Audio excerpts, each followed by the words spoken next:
Le SUV Mac Daddy de Lincoln, le roi du bling-bling d'origine, est fraîchement sorti de sa nouvelle calandre divisée en deux par une barre lumineuse jusqu'au nouveau ayant en deux parties. Le Navigator a longtemps été le créateur de style de la marque, mais la version 2025 remaniée adopte certaines caractéristiques et éléments de conception du dernier Nautilus, qui a fait ses débuts il y a environ un an. Cependant, à la hauteur de son statut de chien de tête, le nouveau Navigator affiche un niveau de grandeur proportionnellement plus élevé. Une grande partie de la tôle est nouvelle, y compris le capot, les ailes avant et les quartiers arrière, mais les portes sont reprises. Le plus grand changement se situe à l'arrière, l'espace de chargement est désormais accessible via un néon divisé, à la Range Rover, avec une partie supérieure relevable et une partie inférieure abattable.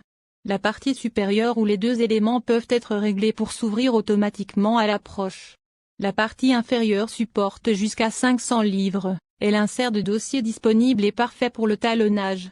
Lincoln abandonne le niveau de finition première précédent du Navigator, qui a été choisi par un petit pourcentage d'acheteurs, ne laissant que les versions réservées Black Label. Le pack G-Apprance, Reserve, et le pack Black Label Spécial Édition disponible noircissent les roues et une grande partie de la garniture extérieure. Le Black Label propose 3 thèmes de couleurs et de garniture, invitation, enlighten et atmosphérique. Ce dernier comprend des accents extérieurs cuivrés, notamment sur les roues de 24 pouces, les roues de base sont des 22 pouces.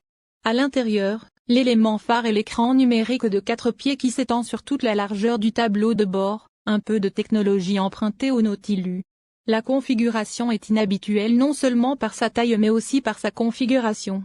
L'écran incurvé est placé dans la partie supérieure du tableau de bord, le plaçant près de la base du pare-brise. Il est divisé en sections, dont une pour le passager avant.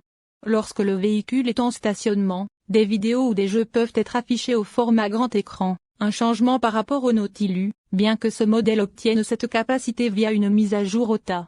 Sous l'immense écran incurvé, un tableau de bord, inférieur plat, des couleurs contrastantes, se rapproche des occupants, mettant à portée de main l'écran tactile principal, un écran vertical plus conventionnel de 11,1 pouces. Une grande partie des commandes physiques précédentes de la large console centrale ont été bannies, laissant les boutons de sélection des vitesses et un gros bouton de volume en cristal. Les fonctions audio et de climatisation sont désormais commandées par écran. Comme le conducteur regarde par-dessus le volant, plutôt qu'à travers lui, vers les jauges numériques, le volant a une forme de cercle, avec un haut et un bas aplatis. Les sièges avant perfecte position de la marque reviennent avec un réglage de 22 directions pour le passager avant et de 24 directions pour le conducteur. La Black Label augmente le réglage du siège du conducteur à 30 directions, ajoutant des extensions séparées sous les cuisses droite et gauche et un réglage de l'appui-tête. Pour la deuxième rangée, les acheteurs ont le choix entre une banquette 3 places, des sièges capitaine avec section centrale traversante ou des sièges individuels Power Pitch en slide avec console centrale, chauffage, ventilation et massage. Cette dernière configuration est de série sur la Black Label et en option sur la Reserve. La troisième rangée de série n'a pas été oubliée, avec la banquette 3 places rabattable électriquement désormais divisée 40/20/40 et offrant des coussins chauffants. Un grand toit ouvrant vitré est de série, tout comme un diffuseur de parfum et la fonction téléphone comme clé. Sous tous ces atours, l'ensemble mécanique n'a que légèrement évolué. Le V6 de 3,5 litres airboard des turbos jumeaux redessinés, mais le moteur produit les mêmes 440 chevaux et 510 livres-pieds qu'auparavant.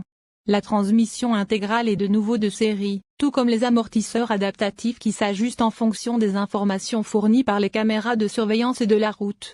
Le réglage de la suspension a été peaufiné et des insonorisations supplémentaires ont été déployées.